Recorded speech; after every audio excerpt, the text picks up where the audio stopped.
नमस्कार, news point लेकर हाजिर हूं मैं राजीव। दोस्तों, मकर संक्रांति आने के साथ ही आज मकर संक्रांति है और आप सबको बहुत बहुत शुभकामनाएं। और इस मकर संक्रांति के आने के साथ ही बिहार में सियासी दशा और दिशा बदलने वाली है। इस बात के कयास तो पहले से ही लग रहे थे, आप जानते हैं, और आज उसके सबूत भी सामने आ गए हैं।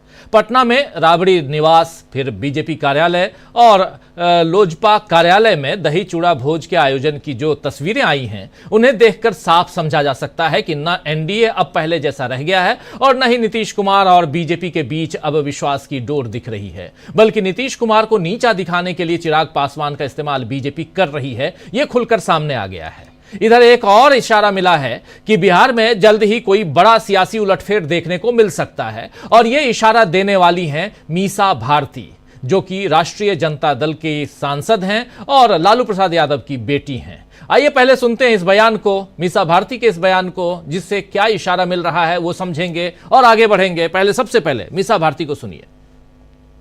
इस पे कुछ कहना अभी बहुत जल्दबाजी होगा, क्योंकि पिछले आप देखें कुछ समय से तो बहुत तरह की घटनाएं घटी है, बहुत सारी चीजें अंदर अंदर चल रही है। अब ऊपर क्या निकल के आता है तो थोड़ा इंतजार करना पड़ेगा। आपने कहा अंदर अंदर कुछ चल रहा है, तो मतलब कुछ ना कुछ चल रहा है। बिल्कुल, कुछ ना कुछ चल रहा है, और क्या चल रहा है उस पे अभी मेरा बोलना थोड़ा जल्दबाजी होगा, तो थोड़ा समय दीजिए। हमने हमेशा देखा है कि जब भी लालू जी जो है थोड़े सब अपने राजनीति के लिए जानते हैं, लेकिन उनका बड़ा दिल दिखाते हैं हमेशा। वो खुल के आगे होके बोलते हैं कि नीतीश को आ जाना चाहिए। उसके पीछे लॉजिक भी है। जब हमने उनसे पूछा तो छोटा भाई अगर वो गलत रास्ते पे जाएगा तो मेरा फर्ज बनता है कि उसको सही रास्ते।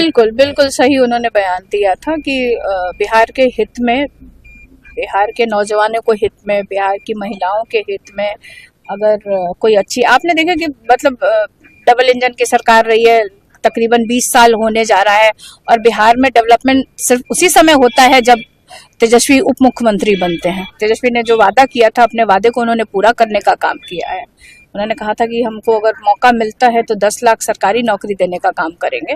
मौका थोड़े सीटों से हमारी सरकार नहीं बनी, लेकिन जेडीयू के साथ हम सरकार में आए, और वही मुख्यमंत्री जी जो बोलते थे कहाँ से होगा क्या होगा, उन्हीं के हाथों नियुक्ति पत्र बंटवाने का काम किया तेजस्वी ने। तो हम लोग जो वादा करते हैं उसको पूरा करते हैं। आप पिछले 20 वर्षों से आप डबल इंजन की यहाँ पे सरकार है, आप कोई भी एक फैक्ट्री बता दीजिए कि इन लोगों ने फैक्ट्री लगवाई हो, बिहार के युवाओं के हित में उन्होंने कोई काम किया हो।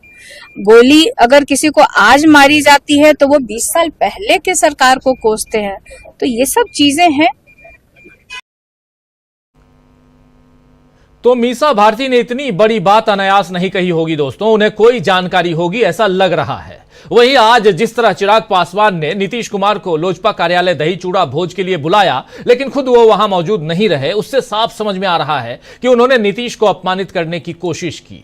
सुबह तो चिराग पासवान नीतीश के स्वागत के लिए नहीं थे, लेकिन बाद में राज्यपाल आरिफ मोहम्मद खान भी इस भोज में आए, तब चिराग पासवान ने क्या कुछ कहा है, आइए जरा सुन लेते हैं। लेकिन आखिर जब नीतीश कुमार को बुलाया अपने कार्यालय में दही चूड़ा भोज के लिए, तो आखिर चिराग पासवान क्यों नहीं थे, ये बड़ा सवाल है। लेकिन जब राज्यपाल महोदय आते हैं तो फिर उसके बाद क्या कुछ कहते हैं, यानी आरिफ मोहम्मद खान के आने के बाद इस भोज में आए, तब चिराग पासवान ने क्या कहा है, आइए जरा सुन लेते हैं। नहीं, बिल्कुल मां महिम से हम लोगों ने विनम्र आग्रह किया था, दही चूड़ा का है, और मां महिम अभी कुछ समय पूर्व ही हमारे प्रदेश का सौभाग्य है कि एक ऐसे अनुभवी व्यक्ति के अनुभव का लाभ हम लोग को मिलने जा रहा है मां महिम के रूप में, वो भी एक महत्वपूर्ण साल जबकि चुनावी वर्ष है। तो ऐसे में पार्टी के तमाम साथियों की, मेरे परिवार के तमाम सदस्यों की ये हार्दिक इच्छा थी कि मां महिम भी दही चूड़ा के इस कार्यक्रम में आए, और क्योंकि उनसे पुराने संबंध रहे हैं, मेरे पिताजी के समकक्ष वो रहे, साथ में दोनों ने एक ही मंत्रिमंडल में कार्य भी किया, तो उस नाते पुराने वो रिश्ते भी हैं। पर इसलिए सबकी चाहत थी, परिवार के लोगों की भी आभार उनका कि उन्होंने इस निमंत्रण को स्वीकारा और वो आए यहाँ पर। अच्छा, ये महाकुंभ का भी शुरुआत हो चुकी। तो आपको बता दूं दोस्तों कि चिराग पासवान इस समय बीजेपी के सामने अपने नंबर बढ़वाने में लगे हुए हैं। कल उन्होंने साफ कहा कि दिल्ली में बीजेपी के नेतृत्व वाली एनडीए सरकार बनेगी और लोजपा वहीं लड़ेगी जहां से जीत पक्की हो। यानी बीजेपी के सामने चिराग सरेंडर करते हुए दिख रहे हैं और बीजेपी यही चाहती भी है ताकि वो नीतीश कुमार पर दबाव बना सके। बिहार की तरह आज दिल्ली में भी दही चूड़ा की सियासत हुई और इसमें राहुल गांधी एक तीर से दो निशाने लगाते हुए नजर आए। आज राहुल रिठाला विधानसभा इलाके में कांग्रेस के प्रचार के लिए पहुंचे, जहां उन्होंने नालों और सड़कों की बदहाली की तस्वीर दिखाते हुए एक ट्वीट भी किया है और फिर से आम आदमी पार्टी पर तंज कसा है कि ये दिल्ली नहीं पेरिस है। यानी कैसी दिल्ली है जरा देखिए, ये देखिए तस्वीरें, जरा इसको इस वीडियो को पूरा ले आइए। और राहुल गांधी बहुत यहाँ सीधा हमला बोलने की कोशिश अरविंद केजरीवाल पर और आम आदमी पार्टी की सरकार पर। सुनिए जरा। देखो दिल्ली, देखो चमकती हुई दिल्ली है। राहुल जी, क्या पेरिस पेरिस पेरिस जैसी दिल्ली है, सब जगह यही हाल है।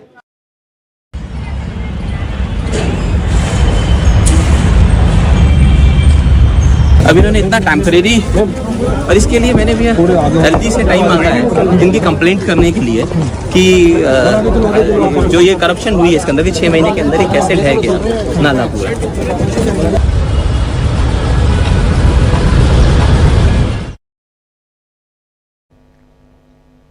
तो राहुल गांधी रिठाला एरिया में इस नाले के किनारे जाकर और ये दिल्ली है, ये पेरिस है, ये तमाम बातें कहते हुए सीधा सीधा हमला बोलते हुए, लेकिन उससे पहले राहुल गांधी ने पूर्वांचली लोगों, इसी रिठाला में पूर्वांचली लोगों के साथ दही चूड़े का आनंद भी लिया। ये देखिए, थोड़ा खाया, थोड़ा खिलाया और इस तरह दिल्ली में बैठकर बिहार तक ये मैसेज दे दिया कि कांग्रेस अब भी कितनी ताकत रखती है। ये तस्वीरें आप देखिए, फुल स्क्रीन ले आइए इन तस्वीरों को और इन तस्वीरों में आप देखिए राहुल गांधी थोड़ा खा रहे हैं, थोड़ा खिला रहे हैं और साफ है आज की ये तस्वीर और बहुत महत्वपूर्ण तस्वीर है और जिसमें पूर्वांचली लोगों के बीच पहुंचकर मकर संक्रांति के इस पर्व को, इस त्यौहार को वो मना रहे हैं और लोगों के बीच जाना, उनके बीच उनके दुख दर्द को बांटना, उनके खुशियों और गम को बांटना, ये सारा काम राहुल गांधी करते रहे हैं और वही आज यहाँ मकर संक्रांति के इस मौके पर राहुल गांधी करते हुए दिखाई दिए। एक बूढ़ी वृद्धा औरत है और इनके बीच राहुल गांधी और इन्हें ये अपने हाथों से खिला रहे हैं। आपको बता दूं कि आज कांग्रेस की बैठक भी हुई है जिसमें दिल्ली की बची हुई सीटों पर प्रत्याशियों के नाम तय किए जाने हैं और कांग्रेस इस समय दिल्ली में पूरी ताकत से लड़ रही है और उसे उम्मीद है कि बीजेपी की केंद्र की सरकार और आम आदमी पार्टी की राज्य की सरकार, दोनों के वादों से जनता थक गई है और वो पूरा मौका इस बार कांग्रेस को देगी। वहीं बिहार में सवाल उठता है कि नीतीश कुमार का अब क्या होगा, क्योंकि उन्होंने तो इधर ही रहेंगे का बयान दे दिया है। आप जानते हैं वो एक नहीं दो बार पिछले दिनों और उससे पहले दर्जनों बार पहले कह चुके हैं कि इधर ही रहेंगे, अब उधर नहीं जाएंगे। उधर गलती से चले गए थे लेकिन अब इधर रहेंगे, कह रहे थे नीतीश कुमार। मगर अब मीसा भारती का बयान फिर से नए उलटफेर के इशारे दे रहा है और इसके अलावा आज बिहार में दोनों उप मुख्यमंत्रियों के साथ पहले चिराग पासवान नजर आए और फिर राज्यपाल के साथ, यानी बिहार में एक तरफ बीजेपी ने अपनी खिचड़ी पकानी शुरू कर दी है और दूसरी तरफ महागठबंधन की तरफ से भी खिचड़ी पक रही है। और इधर दिल्ली में जो हो रहा है उसकी शुरुआत कल से हुई है। कल राहुल गांधी दिल्ली के सीलमपुर एरिया में, उस विधानसभा में उन्होंने अपने इस चुनाव प्रचार का आगाज किया और यहां से उन्होंने जो मैसेज दिया वो मैसेज न सिर्फ दिल्ली चुनाव के लिए बल्कि अगर कहें तो आने वाले समय में अगर मध्यावधि चुनाव हो तो उसके लिए भी वो एक मैसेज था कि कांग्रेस पार्टी देश के लिए भी और दिल्ली के लिए भी तैयार है। राहुल गांधी के इस बाइट को, कल के उस भाषण के बाइट को जरा सुनिए, इससे आपको साफ समझ में आएगा कि राहुल का इशारा किस तरफ का है और क्या कहना चाहते हैं। सुनिए जरा। बीजेपी के लोग, आरएसएस के लोग इस संविधान को खत्म करने में लगे हुए हैं, नफरत फैलाते हैं, एक भाई को दूसरे भाई से लड़ाते हैं,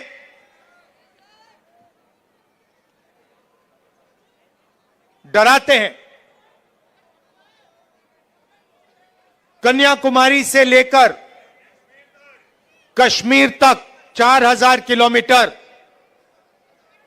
हम इस संविधान को बचाने के लिए चले थे।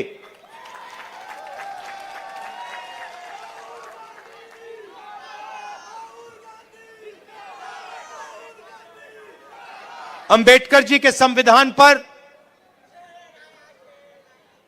रोज नरेंद्र मोदी, बीजेपी और आरएसएस के लोग आक्रमण करते हैं।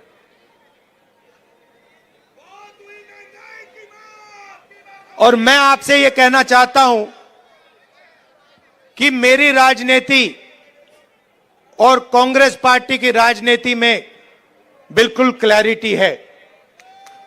हमारे लिए इस देश के सब लोग एक समान हैं। इस देश में मोहब्बत नफरत को काटेगी, हराएगी। मोहब्बत हिंसा को काटेगी और हराएगी। और आप मेरी पूरी लाइफ की राजनीति देख लेना, मैं आज की बात नहीं कर रहा हूं। जब तक मैं जिंदा हूं, आप लिख के ले लो, अगर किसी भी हिंदुस्तानी पर आक्रमण होगा, चाहे वो कोई भी हो, किसी भी धर्म का हो, मुसलमान हो, हिंदू हो, सिख हो, ईसाई हो, चाहे वो किसी भी जात का हो, दलित हो, पिछड़ा हो, राहुल गांधी वहां आपको उसकी रक्षा करते हुए मिलेगा। मेरे लिए हिंदुस्तान का यही मतलब है कि इस देश में नफरत ना हो और गरीब से गरीब।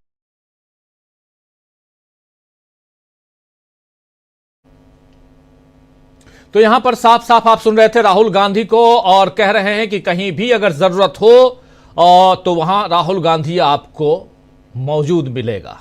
सबसे बड़ी बात यहां कह रहे हैं, और नफरत दूर करना और मोहब्बत का पैगाम लेकर आने वाले राहुल गांधी लगातार ये बात कह रहे हैं। जरा सोचिए, ये भाषण राहुल गांधी ने कल सीलमपुर से चुनावी सभा, यानी दिल्ली की चुनावी सभा को संबोधित करते हुए, दिल्ली विधानसभा के इस सभा को संबोधित करते हुए राहुल गांधी क्या कह रहे हैं? क्या राहुल गांधी देश को संबोधित कर रहे थे और उसके साथ साथ दिल्ली को भी संबोधित कर रहे थे? ये जरा सोचिए। लेकिन चलते हैं, आगे बढ़ते हैं, और दिल्ली से लेकर बिहार तक, या कहें तो बिहार से लेकर दिल्ली तक जो कुछ चल रहा है उस पर अब चर्चा आगे बढ़ाते हैं। हमारे साथ कुछ वरिष्ठ साथी